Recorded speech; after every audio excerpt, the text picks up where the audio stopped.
Eu sou o Matheus Hall e no vídeo de hoje a história do homem que quebrou a Bolsa de Valores. Você já investiu na BVRJ? É claro que não, porque essa Bolsa de Valores não existe mais. E o motivo pelo qual você não consegue investir na Bolsa do Rio de Janeiro e porque não existem mais de uma Bolsa de Valores no Brasil, tem nome, CPF e endereço. E esse nome é Nagy Narras. O Nagy veio à mídia novamente por conta de ter feito um banquete, um jantar para o Temer e uma série de outros empresários e políticos, e lá o humorista teria imitado o Bolsonaro e a gravação mostra ali o Temer dando uma risada, e muita gente começou a pesquisar sobre o Narras, e é por isso que eu decidi fazer um vídeo aqui contando a sua história. Mas antes da gente pular de fato pro cara que comandou cerca de 70% das negociações de uma bolsa de valores, teve 7% das ações de Petrobras e 12% das ações da Vale, se inscreve aqui no canal Juros Compostos, o melhor canal de conhecimento sobre o mercado financeiro do Brasil. Aproveita que a gente é um small cap, fortalece a firma, porque quando a gente chegar em 10 mil inscritos, eu vou fazer um sorteio que vai, ó, estourar a sua cabeça. O Nagy Narras nasceu no dia 3 de novembro de 1945, lá no Líbano. Apesar de ter nascido lá, a sua infância e juventude veio no Egito. Os seus estudos foram concluídos em Londres, na Inglaterra. E lá para 1969 ele vem para o Brasil. Assim como tudo que move o mundo, ele veio para cá por conta de dois fatores: dinheiro e mulher. Já era casado na época e não teve muita dificuldade de conseguir a sua cidadania brasileira. Já era um brasileiro residente. Uma curiosidade foi que o voo que ele pegou para vir para o Brasil foi sequestrado e teve que parar em Cuba, mas ele conseguiu vir aqui. E o que o Narras veio fazer aqui no Brasil? Além do seu casamento, o Narras tinha uma série de empreendimentos aqui no Brasil e recebeu uma fortuna para poder vir para cá de herança de cerca de 50 milhões de dólares. O cara já tinha muito dinheiro. E aqui ele começou a fazer negócios com os chamados irmãos Hunt. Os irmãos Hunt ficaram conhecidos tanto por conta do seu pai, que era um bilionário do setor de petróleo, mas também por um escândalo envolvendo a manipulação de preços e formação de cartel no mercado da prata. Visando a desvalorização do dólar na década de 70 e 80, as pessoas começaram a procurar maneiras de manter o seu poder de compra, chamadas reservas de valor. O ouro era muito difícil de ser comprado e no mercado financeiro ele nem sequer era negociado. A prata, por outro lado, era. Então eles começaram a se interessar pelo mercado de prata e montaram um fundo de investimento com os dois irmãos Hunt, o William e o Lamar Hunt, dois sheiks árabes e um investidor saudita. Para poder fazer essa ponte de negociação, eles utilizavam então da figura de Nagy Narras, que não era bobo nem nada e foi a espécie de intermediador desse processo. Várias pessoas consideram aí que o Nagy foi uma espécie de testa de ferro. A manipulação da prata atingiu seu auge. Na primeira vez que eles investiram nesse mercado, a cotação da onça estava ali mais ou menos $1,95. Esse pico lá para 1980, final de 80, já chegava a mais de $54. E aí o mercado americano começou a se regular e com isso o Nagy teve que pagar uma multa de $250 mil. E assim ele começou a ficar conhecido no mercado de ações. Paralelo a isso, ele sempre tocou seus empreendimentos e até os seus 40 anos de idade, o Nagy já tinha 27 empresas, envolvendo desde a criação e a exportação de coelhos, cavalos de raça, empreendimentos imobiliários e mercado financeiro. Mas foi no mercado financeiro mesmo que o Nagy fez fortunas. Naquela época no Brasil existiam duas bolsas de valores, a Bovespa, que é a Bolsa de Valores de São Paulo, e a BVRJ. Essas eram as mais conhecidas. A BVRJ era a Bolsa de Valores do Rio de Janeiro, e eles tinham uma espécie de competição para ver quem conseguia mais mercado. Até aí o Narras era uma espécie de investidor e também lidava com processos especulativos, mas nada demais. Mas o que fez então ele quebrar a Bolsa de Valores e ganhar dinheiro? Aqui a gente vai precisar ser um pouco técnico para eu te explicar como é que funcionavam as operações do Nagy e como que ele ganhava tanto dinheiro. E era com o mercado de opções de compra. Calma aí que eu vou tentar explicar de uma maneira que não fique chata. Não pula o vídeo não. As opções consistem no direito de aquisição de uma ação a um preço pré-estabelecido. Então eu faço um contrato de opção e aí eu garanto o meu direito de comprar uma ação a R$100, independente do preço que ela esteja no vencimento do contrato, que normalmente é de 30 dias. Então o Narras fazia o seguinte: pagava R$1 pelo direito de compra da ação de Petrobras a R$100. Isso no mercado futuro. No mercado tradicional, o Narras pegava empréstimo com uma série de bancos e instituições financeiras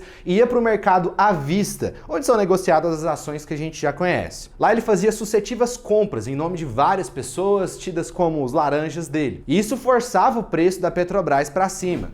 tendo observado ali a lei da oferta e da demanda. Se tem muita compra acontecendo no mercado, é normal que o preço de uma ação suba. E era isso que acontecia. Então o preço da Petrobras chegava a 130, ele pegava essa opção que ele tinha, comprava a Petrobras a 100, ia no mercado à vista e vendia a 130. E era assim que ele fazia dinheiro na prática. O problema era que o Nagy tinha muito dinheiro para o mercado da época. Para você ter uma ideia, teve um episódio em que o Narras negociou um volume tão grande que na hora dele exercer o seu direito de compra, as pessoas tiveram que comprar ações dele mesmo, das ações que ele tinha comprado no mercado à vista para poder fazer o preço subir. E aí a galera comprava dele nesse movimento de fazer a Petrobras subir e vendia para ele, para depois comprar de novo. Ou seja, ele ganhava com as ações no mercado à vista que ele tinha comprado e feito o preço subir, ganhava com as opções, executando o direito de compra a um valor menor, e ganhava com a venda das ações no mercado à vista com lucro, com o direito da opção que ele exerceu. Eu espero que você tenha entendido, porque, cara, eu demorei muito para entender esse sistema.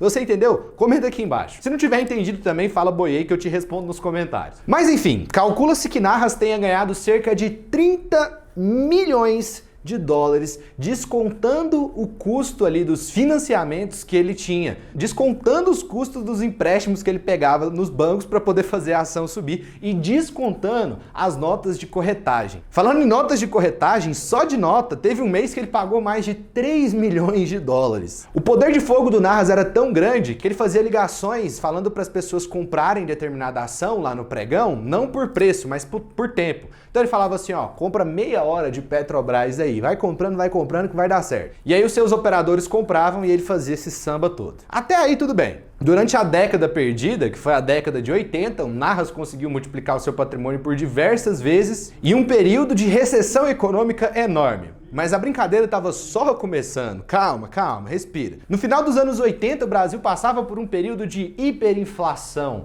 A inflação acumulada ali na década de 80, em alguns períodos, chegou a ser de 2.000% ao ano. Tinha meses que o dinheiro perdia 30% do seu poder de compra em um mês só. Então você recebia o seu salário, se você não usasse ele para comprar os produtos, no final do mês você estava 30% mais pobre, porque os preços tinham subido 30%.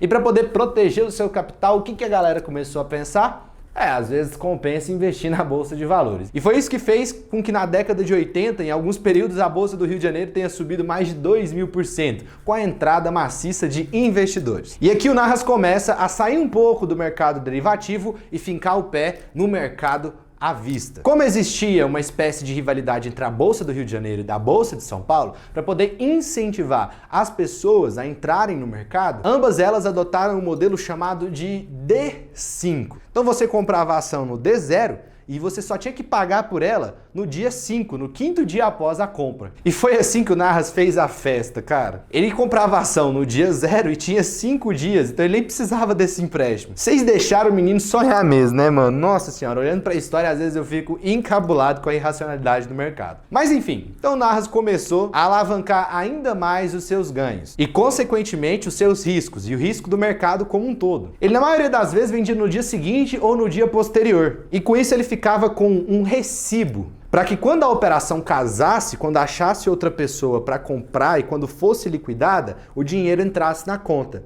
E o que ele fazia com esses recibos? Entregava para os bancos e para as corretoras em troca de mais dinheiro. E assim comprava novamente mais opções, fazia mais operações de compra e venda, recebia mais recibos, voltava no banco e pegava mais dinheiro, criando assim uma bolha especulativa sem precedentes. E como o Narras era muito pesado, teve um dia muito fatídico que assombrou o mercado. Em abril de 1988, uma única operação de compra e venda do Narras de 10,39 milhões de ações preferenciais de Petrobras corresponderam a 60% das negociações totais do mercado naquele dia. E nesse frenesi, ele ia ganhando dinheiro, estimulando a liquidez do mercado, as pessoas que entravam na bolsa tinham liquidez, todo mundo tinha dinheiro, o dinheiro estava saindo pela culatra e a Bolsa do Rio subiu pra caramba. Só que com o tempo, o mercado começou a desconfiar disso tudo. A primeira pessoa a desconfiar foi o presidente da Bolsa de Valores de São Paulo. Eduardo da Rocha Azevedo, convencido de que o esquema do investidor não se sustentaria, solicitou aos bancos que eles cancelassem os empréstimos feitos ao Narras. E na manhã do dia 9 de junho de 1989, Narras teve um pedido de financiamento negado. O banco que ele mais utilizava era o Planibank. E depois do financiamento ter sido negado, ele foi atrás de outros bancos para poder financiar suas operações, como o Banco Mercantil de Crédito, o Bozano Simonson, o Citibank e o Banco Pontual. E nenhum deles ofereceu empréstimos para o Narras. Diante da recusa generalizada, o Narras ficou extremamente chateadinho. E o que ele fez? Parou e refletiu sobre a sua vida? É óbvio que não, né? Ele emitiu um cheque sem fundo de cerca de 39 milhões de cruzados novos para o pagamento das operações de compra e venda das ações. Ou seja, ele emitiu uma dívida no nome da empresa para poder pagar pela operação especulativa dele. E como o cheque era sem fundo, quando o cheque voltou, o mercado ficou abalado ali, ó, na base, tremeu, assombrou. E muitas corretoras que intermediavam as transações ficaram com prejuízos. Esses prejuízos estão estimados aí em números atuais em 500 milhões de dólares. Por conta disso, 5 delas tiveram que decretar falência. Ou seja, o nosso querido Najim quebrou 5 corretoras. Após a notícia ter chegado ali nos jornais, o pânico se instaurou na BVRJ e as negociações tiveram até que ser suspensas. Naquela época não existia o mecanismo de circuit break. Assim que as operações retornaram, muitos papéis mergulharam em queda livre, perdendo cerca de 1/3 do seu valor. Em 1997, o Najim Narras foi condenado a 24 anos e 8 meses de prisão. No entanto,